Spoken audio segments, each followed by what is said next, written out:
ishq dashtim hech g'urbatkash musofir ko'rmasin. Men g'arib ul dashtaro ko'rganni kofir ko'rmasin. Yormangiz Farhodun Majnun oldida ko'ksimni kim botinimning dardu dog'in ahli zohir ko'rmasin. Dahrni qil tira yo Rab kim aning tuprog'idan har ne ko'z mumkin esa bo'lmoqqa nozir ko'rmasin. Har boqishda qatli om aylar ko'zim kim dahreli hech kimni sen kibi bu fanda mohir ko'rmasin. Voizo ko'p vasf qilding Somirining sehrini hozir o'g'il kim sening ko'zi sohir ko'rmasin. Kimki oshiqlik asiridir tahayyul birlaham ishq ko'yida o'zin osuda xotir ko'rmasin. Kim Navoiydek fano vodiysida istar huzur kechsin o'zdan balki xud o'zlikni hozir ko'rmasin. Mavzuyimizni davom ettiramiz. Hazrat Alisher Navoiy asarlarida naqshbandiylik ikki yo'nalishda ko'zga tashlanadi. Bittasi o'sha Xojagon Naqshbandiya shayxlarining zikri. Bu ayniqsa o'sha Hazrat Navoiyda Nasoimul Muhabbat asarlarida biz nomlarini tilga olgan 7 pirlar, 7 pirdan keyingi Naqshbandiy shayxlari haqida Hazrat alohida ma'lumotlar beradi. Ikkinchisi Naqshbandiya arkonlari va qoidalarining o'sha nimasi targ'ib etilishi. Mana shu ikki jihatdan Hazrat Navoiy asarlarida naqshbandiylikni haqida ma'lumot berganlar. Masalan, u kishi o'sha Hayratul Abror degan dostonlarida Xoja Bahovuddin Naqshbandga alohida fasl bag'ishlaydilar. Bahovuddin Naqshband Quddusa sirruhu madhidakim deb bu kishini alohida bir ta'rif tasvirlaydilarda, masalan shu joyda shunday bir chiroyli gaplar bor, maqtovli gaplar. Sun naqqoshi hikmat xomasi bilan ro'zgor sahifasida aning vujudi naqshin islomiy tarh etdi va surati irshodi bilan kufr ahli ko'ngli varaqidin xitoyi va farangi naqshi ketdi va Xoja Ubaydulloh sallamahumullohga niyoz arzikim ul hazratga xalafi mutlaq balki xalifai barhaqdir. Xullas mana shu dostonda Hazrat Bahovuddin Naqshbandni ta'rif tavsiflaylarda bu kishini haqiqiy ma'noda xalaflari, bu kishini izdoshlari deb Xoja Ahrori Valiyni ta'rif tavsiflaydilar. Mana shu o'rinda shoir Hazrat Navoiy 31 marta naqsh so'zini turli tuman ma'nolarda qo'llagan ekanlar. Jumladan shunday degan ekanlar: sun naqqoshi, ya'ni Allohning qalami go'zal naqshlar chizgan holda Bahovuddinning naqshidek dilbar naqshni boshqa yaratmadi. Uning ko'nglidan avvalo saxiylik naqshi mustahkam o'rin olgan, borliq sahifasidan vujud naqshi o'chib ketgan. Chin naqshlari ham u yasagan naqshlarga teng emas. Butun olam uning qo'lida naqshli uzukdek. U uzukning naqshiga mohir naqqosh bo'lgan devu parilar ham bo'ysunar edi. Endi buni yana davom ettirish mumkin. Xullas mana shunday Hazrat Navoiy Bahovuddin Naqshbandni mana shunday haligi balog'at, fasohat bilan juda chiroyli ta'rif tavsiflaydilar. Va shu o'rinda bu kishi Hazrati Xoja Ahrori Valini ta'riflariga ham o'tadilar. Chunki Xoja Ahrori Vali ham bu kishi o'sha Naqshbandiya tariqatini mashhur shayxlaridan qutbi zamon bo'lganlar. Endi Xoja Ahrori Vali haqlarida qarang nima deydilar. Bu zot uchun shohu gado barobar, ziyoratiga podshohlar oshiqadi va maktublarini bosh kiyimlari orasiga qistirib qo'yishadi. Ya'ni tabarrukan bosh kiyimlariga o'sha podshohlar Xoja Ahrori Valini maktublarini qistirib qo'yishadi. U kishining bo'z to'ni har bir ipi bilan faqr tariqida 100 pir uchun zanjirdir. U zot odamlarga Xudoning hukmlarini tushuntirar ekan, shohu gado barobar. Ulug' pir suhbatini topganlar jahon ahliga emas, osmondagi farishtalarga ham rahnamodir. Ular barcha suluk ahliga rahbar bo'lib, qorong'u kechada yo'lda qolganlarga yulduzdirlar. Ularning yuklari ichida fano boylikdan tuhfalar bo'lib, shu tuhfalar orqali boy bo'lishni istaydilar. Bu yerda ma'naviy ruhiy boylik haqida gap ketyapti. Ularning kumush tangalari fano konidan, durlari esa yo'qlik ummonidan.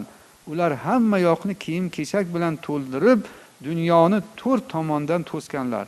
Xaridorlari zarar ko'rishdan qo'rqsalar ham xarid qilgach foyda ko'rganlar. Navoiy she'r oxirida Xudoga iltijo qilib, Hoja Ahror ruhoniyatdan madad yetishini so'raydi. Himmatidin bizni ham etsin Xudoy, faqr yo'lida g'ani iymonga boy. Faqr yo'li bu o'sha tasavvuf yo'li. Ya'ni bu kishining ruhlaridan, himmatidan bizni Alloh taolo faqr yo'lida boy qilsin, g'ani qilsin, iymonga boy qilsin deb duo bilan o'sha so'zlarni yakunlaydilar. Endi mana shu Xo'ja Ahrori Vali hazratlarini o'sha Naqshbandda tariqatda qanchalik katta xizmatlar qilganliklarini bilamiz. U kishi bu borada bir qancha risolalar ham yozganlar. U kishining hikmatli so'zlari tasavvufda juda ham mashhur. Mana shundaylardan biri hozir men o'qib beraman. Qarang, bu kishi nima deydilar? Xo'ja Ahrori Vali hazratlari. Shu Hazrati Navoiy maqtagan, ta'riflagan Xo'ja Ahrori Vali hazratlarini hikmatli so'zlariga diqqat qiling. Shayxlarimiz istiqboldan umidvor bo'lgan kishilarni xizmatga mashg'ul etishardi. Zamonning talab va sharti nima bo'lsa, o'sha bilan shug'ullanish kerak. Zikr va muroqabalar musulmonni qalb xotirjamligiga yetkazadigan xizmat topilmagan paytda bajariladi. Ya'ni avval xizmat bo'lsa, xizmatni bajargin deyaptilar. Bir insonning tashvishini aritib, qalbini shod etishga sababchi bo'lgan xizmat zikr va muroqabadan afzalroqdir. Ayrimlar nofila ibodatlar bilan mashg'ul bo'lishni xizmatdan muhim hisoblaydilar. Nafil ibodatlar deyaptilar. Xizmatning samarasi qalblarda muhabbat va halovat uyg'otadi. Haqiqatdan ham bir do'stingizga, bir insonga xizmat qilsangiz, sizga nisbatan uni qalbida bir muhabbat uyg'otadi-da. Shu uchun xizmat bu qalblarda muhabbat uyg'otadi deyaptilar. Xizmatning qalblar o'ziga yaxshilik qilgan kishiga muhabbat bog'laydigan xulqda yaratilgandir. Gapi buni tasdiqlaydi. Nofila ibodatlarning natijalari mu'minlar muhabbatining natijalari bilan aslo tenglasha olmaydi. Men bu yo'lni sufiylarning kitoblaridan o'rganmadim, xalqqa xizmat qilish bilan qo'lga kiritdim deydilar. U kishining o'zi ikkita mashhur gaplari bor ekan. Bittasi shuki, bizning boyligimiz ehsonimiz tufaylidir degan ekanlar. Biz ko'p ehson qildik, boy bo'ldik degan ekanlar.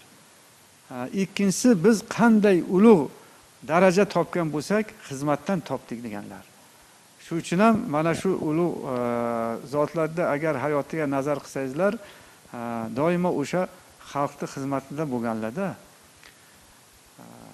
Va yana bir mana bu Xo'ja Ahror Valiyning xalifasi bo'lgan Mavlono Qozining xalifasi Maxdumi Azam, ya'ni Ahmad Kosoniy hazratlari ixlos va muhabbat bilan bajariladigan xizmatlarning ahamiyati haqida shunday degan ekanlar. Dunyo xizmat yeridir. Oxirat esa qurbat, ya'ni Allohga yaqinlik yeridir. Kishining qurbati esa xizmati darajasida bo'ladi. Bu dunyoda qancha xizmat qilsang, Allohga yaqinlik darajang o'shanga qarab bo'ladi deyaptilar. Shu uchun ham demakki o'sha odamiy ersang demagil odamiy, oniki yo'q xalq g'amidin g'ami degan gapni tagida juda katta ma'no bor. Payg'ambarimiz alayhisalomdan ham hadis borki, xayrun nosi man yanfa'un nos. Odamlarda yaxshisi odamlarga xizmat qiladiganidir. Odamlarga manfaati yetadiganidir deganlar. Taomim uvol bo'lmasin desang yedir. Libosim eskirmasin desang kiydir deyapti. Endi karam to'g'risida ham yozib ketishgan juda chiroyli gaplar bor ekan. Mana bir karam bir jafokashning og'ir yukini ko'tarmoq va yukni mashaqqatidan uni qutqarmoq. Karam birovning tikanli yukini ko'tarmoq va tikan sanchig'idan guldek ochilmoq va shu qilgan ishi haqida qayta og'iz ochmaslik. Hech qachon minnat qilmaslik va aslo yuziga solmaslik. Karam sifati akramul akramin. Ya'ni karamlilarning karamlisi Tangri taolodir. Sohibi karam kishi haqning bu sifatiga tobe kishidir. Domla Hazrat Navoiy Lisoni Tayrda va boshqa asarlarda hamsada Hazrati Bahodir Naqshbandiy to'g'rilarida bir hikoyatlar keltiradilar. Mana shulardan bir ma'lumot bersangiz, iltimos. Haqiqatdan ham Hazrat Alisher Navoiyni shu Naqshbandiya tariqatiga oid fikrlari u kishini nazmiy asarlarda ham, nasriy asarlarda ham sochilib ketgan. Endi alohida tasavvuf haqida yozgan kitoblari bu alohida gap. Mana o'sha Lisoni Tayrda Hazrati Bahodir Naqshband haqida alohida hikoya keltiradilar, bilamiz. Ya'ni hikoyada aytilishicha Hazrati Bahodir Naqshband hojani ko'zlari bir murdor itga tushadi va o'zlarini unga tenglashtiradilar. Shunda ko'zlaridan yosh oqadida shunday bir Navoiy Hazrat satrlar keltiradilarki, dedi ul ahli vafodur min iymon o'zni oning birla endi teng demon ul xudovandiga qilmas juz vafo lek minda zohir o'lmay juz jafo. Ya'ni qissadan hissa shuki, bu hikoyada Hazrat Alisher Navoiy o'sha o'tayotgan bir murdor itga qaraydilarda o'zlarini unga qiyoslaydilar. Ajabo u yaxshimi, afzalmi, menmi degan savol bo'ladi. Va aytadilarki, u mendan afzalroq deydilar. Aytadilarki, u egasiga vafo qiladi. U egasiga vafo qiladi. Men-chi deydilar savol. Men egamga qanchalik vafo qilaman? U itni egasiga vafo qilganchalik men egamga u darajada vafo qila olmayman deydilar. Ya'ni egam deb bu yerda o'sha yaratgan Parvardigorni nazarda tutyaptilar. Mana shu yerda o'zlarini o'sha Hazrati Bahodir Naqshband shuncha ulug'lari bilan o'sha qarabsizki, haligi itga qiyoslaydilar, itni vafodorligini misol qilib keltiradilar. Hatto it o'tib ketgandan keyin bu o'sha egasiga mendan ko'ra vafodorroq deb itni o'sha bosgan qadamini ko'zlariga surtadilar. Bu deydilar, mendan ko'ra vafodorroq egasiga deydilar.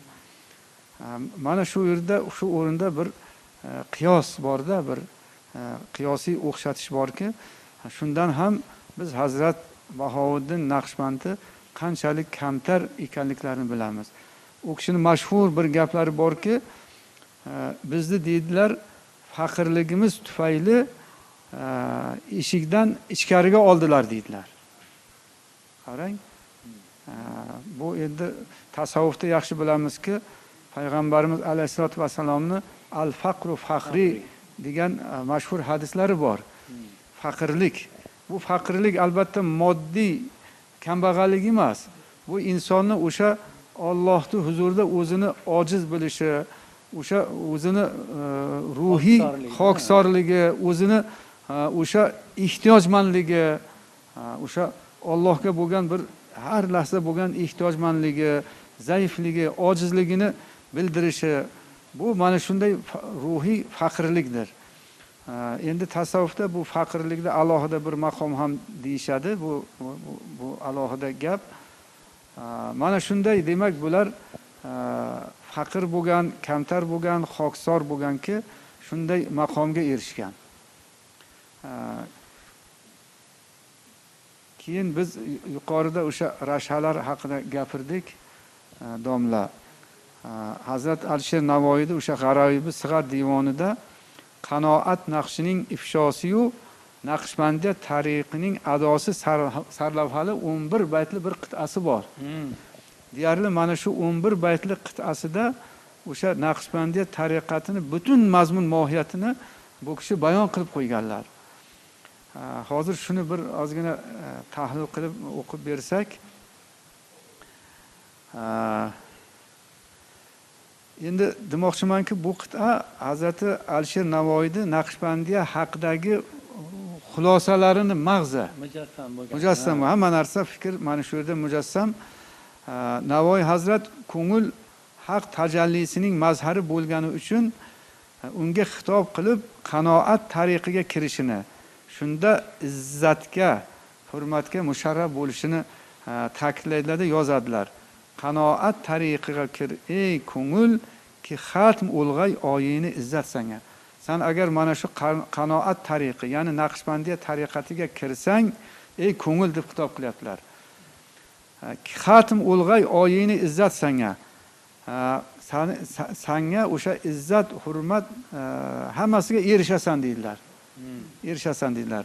Keyingi 4 baytda shoir o'sha Naqshbandiya tariqining solikka in'om etadigan ma'naviy va maqom va tuhfalardan bahs yuritadilarda 6 baytdan boshlab deylik, o'sha o'zining asl maqsadini, ya'ni Naqshbandiyaning eng muhim odoblarini zikr qiladilar. Desang xilvatim anjuman bo'lmasin, kerak anjuman ichra xilvat sanga deyaptilar. Ya'ni mani xilvatim anjumanga aylanmasin desang, ya'ni anjumanda xilvatda bo'lgan, anjumanda o'sha xilvatda bo'lishni eplagin, shuni uddasidan chiqin deydilar. Ya'ni anjuman ichida ham Alloh bilan birga bo'l. Anjumanda xalq bilan birga bo'lsang-da, lekin Alloh bilan birga bo'l. Ya'ni zohir yuzidan xalq bilan, botin yuzidan haq bilan degan o'sha bir hikmatni mana shu yerda ko'rsatadilar. Bu juda hammamizga ham tegishli-da. Xilvat dar anjuman, mana shu anjumanda o'tiribmizmi, to'ydami, bozordami, qayerda bo'lsa, zohiran odamlar bilan muomalat bo'laveradi, qalban Allohning yodi bilan. Mana bu keyingi baytda shoir safar darvatan qoidasini eslatadi. Safarning ham o'ziga yarasha foydalari bor. Biroq safar qilishda mehnat, mashaqqat bo'ladigan bo'lsa, vatan ichida ham turib safar qilish mumkin deydilar-da. Vatan ichra sokin bo'lib soyir ul. Safardan agar bo'lsa mehnat sanga. Safar qilib agar mehnat, mashaqqat tortadigan bo'lsang, ya'ni safar qilib o'sha ruhiy bir maqomga, bir darajaga erishishing qiyinroq bo'lsa deydilar. Vatan ichra o'sha turgan joyingda sokin bo'lib soyir ul. Sokin bo'lib soyir ul degani sayr qiluvchi bo'lgan. O'sha turgan joyingda, demak, riyozat cheksang, o'sha maqsadingga erishasan. O'sha safar qilib ko'rgan, bilgan narsalarni agar turgan joyingda sayr qilsang, turgan joyingda riyozat cheksang, turgan joyingdan o'sha safarda chiqib sayr qilgan hamma narsani ko'rib turasan. Hamma narsani ko'rib turasan deydilar. Endi mana yana alardan Hazrat Naqshbanddan so'rdilarki, sizning tariqingizda zikru, jahru, xilvat va samo bo'lurmi? Dedilarki, bo'lmas. Yana so'rdilar, sizning tariqingiz binosi ne ishgadir? Dedilarki, anjumanda xilvat, zohir yuzidan xalq bilan va botin tarafidan Haq subhanahu va taolo bilan deb javob berdilar. Va bunda o'sha Hazrat Navoiy chiroyli bayt keltiradilar. Az darun shav oshino va az birun begonavash inchunin zibo ravish kam mibuvad andar jahon. Ma'nosi zohirda begonadik, botinda oshno bo'l. Bunday go'zal odat dunyoda kam topiladi. Zohirini shunday qilginki, sen bir sufiyga, bir haligi ibodat qilib turgan, riyozat qilib turgan odamga o'xshamagin. Lekin botindan sen Allohga oshno bo'lgan, ichingdan Alloh bilan birgun, Allohning zikrini qilgan. Bunaqa yaxshi odat dunyoda kam topiladi deydilar. Ya'ni riyodan, o'zni ko'z qilishdan hammasidan sen yiroq bo'lasan deydilar. Endi keyingi baytda nazar bar qadam shioriga Hazrat amal qilishga undaydilar. Nazarni qadamdan yiroq solmag'il, bu yo'l azmigar bo'lsa rag'bat sanga. Solik agar Naqshbandda yo'lda yurishni qasd qilib rag'bat ko'rsatsa, har bir qadamini bilib bosishi, undan nazarini uzmasligi, g'aflatda qolmasligi kerak deydilar Hazrat Navoiy. Undan keyingi o'sha baytlarda hush dardam qoidasini eslatadilar. Damingdan yiroq tutmagil hushni, ki yuzlanmagay hardam ofat sanga. Ya'ni Hazrati Yassaviy aytadilar-ki, tariqatning yo'llarini xatari ko'p. Inson o'sha Naqshbandiya tariqatdan boshqa tariqatlarda ham ma'lum bir maqomga erishsa-yu, shu maqomi bilan faxrlanib qolsa, shu maqomda to'xtab qolar ekan. U yoqqa o'tmay ekan. Shu uchun bu tariqatda qiladigan amalini ham, qiladigan saxovatini ham, nimaiki yaxshi ish qilsa, hammasini o'sha Allohning roziligi uchun qilib, riyo aralashtirmay davom ettirish kerak ekan. Agar solik bir lahza g'aflatda qolsa, unga ofatlar yuzlanishi mumkin. Shu bois hush dardam, ya'ni har bir nafas olish va chiqarishda hushyor bo'lish kerak deb ogoh etadilar.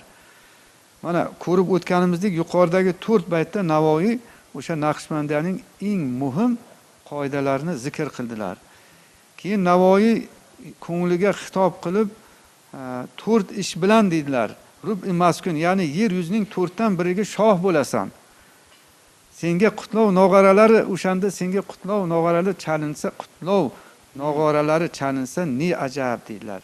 Bu 4 ish bilan rub-i maskun aro chalinmoq ne tong ko'si davlat sanga.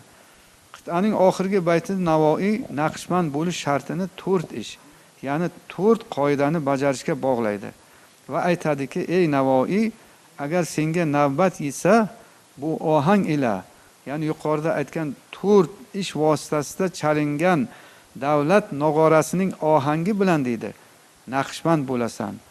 Bu ohang ila bo'lg'a sen Naqshband, Navoiy agar yetsa navbat sanga. Demakki, biz ko'rib o'tganimizdek, Hazrat Alisher Navoiy qaysidir ma'noda mana shu Naqshbandiya tariqatini, o'sha qoidalarini, Naqshbandiya tariqatini talablarini o'sha asarlarda juda ham noziklik bilan, qiyoslar bilan chiroyli bayon qilib o'tganlar. Hadis mazmuni kim? Al-Kosibu Habibulloh. Hazrati Xo'jayi Naqshband Quddisa sirruhu mundoq bayon qilibdirlar kim? Nuqta asnosida Habibulloh dedi, Al-Kosibu Habibulloh. Ma'ni aytur bu so'zga piri komil ki so'zi erdi haq sari shomil. G'araz ermas bu kasbin dunyo, bal erur kasbin murod fano. Mana shu Hazrati Bahodir Naqshband demak Al-Kosibu Habibulloh. Ya'ni kosiblar bu dunyoda kasb bilan tirikchilik qilib kun ko'radigan kishilar Allohning do'stlari degan hadisda ma'no shunday. Hazrati Bahodir Naqshband aytgan ekanlarki, bu kasbdan g'araz bu dunyodagi ish emas debdilar.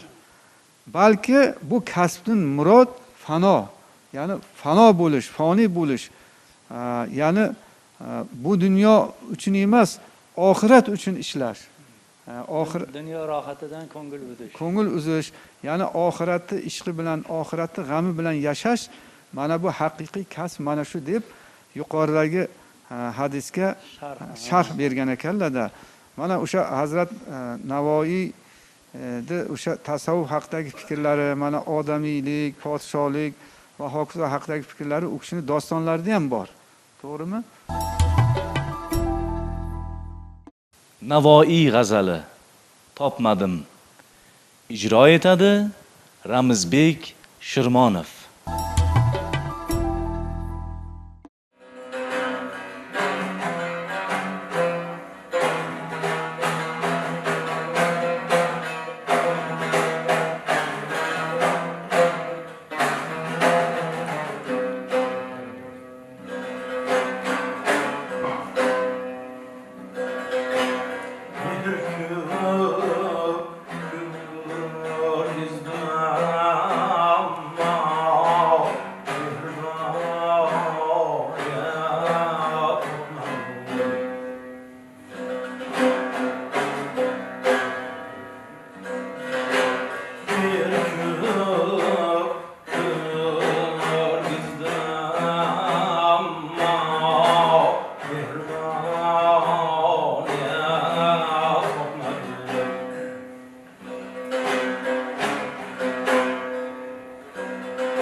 qildim fido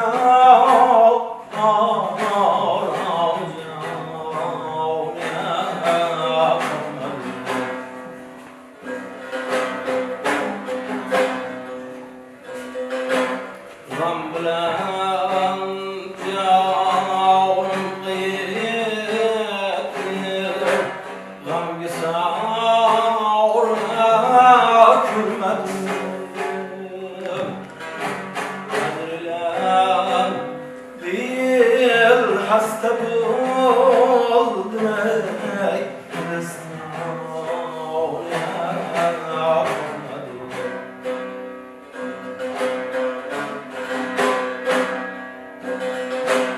qadrlan dil hasta bo'ldim ey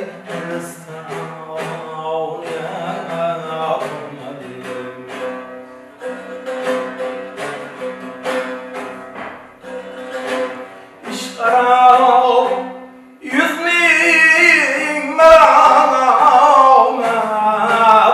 o'qilab bo'ldim nishon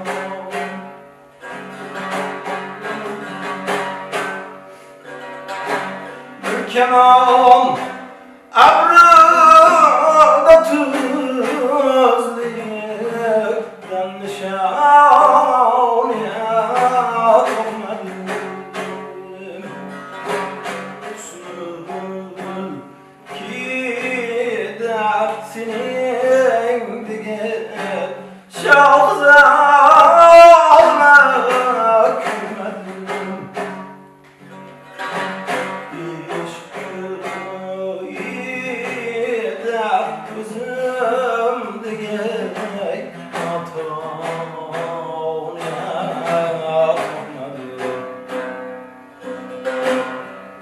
ishq ko'yida ko'zim degan atoni yoqmadim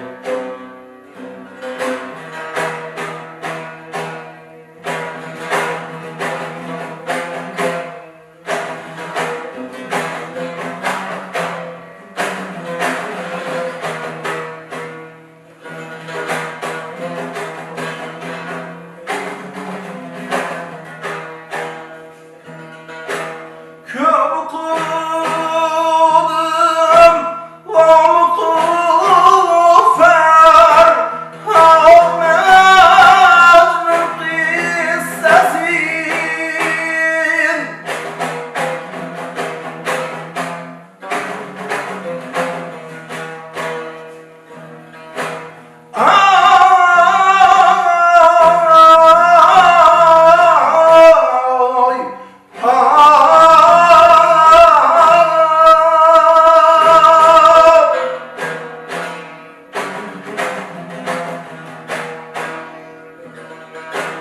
ko'z ishimdan hubajamroq doston yoqmadim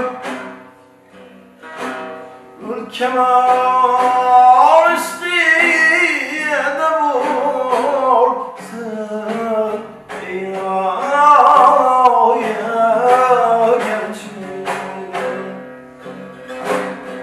zaman işliydi mehnat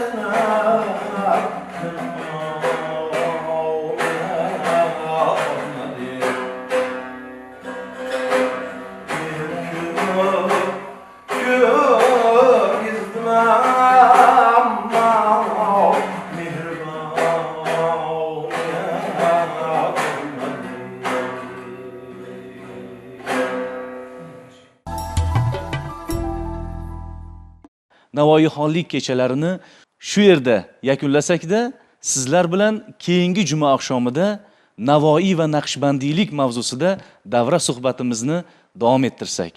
Omon bo'linglar.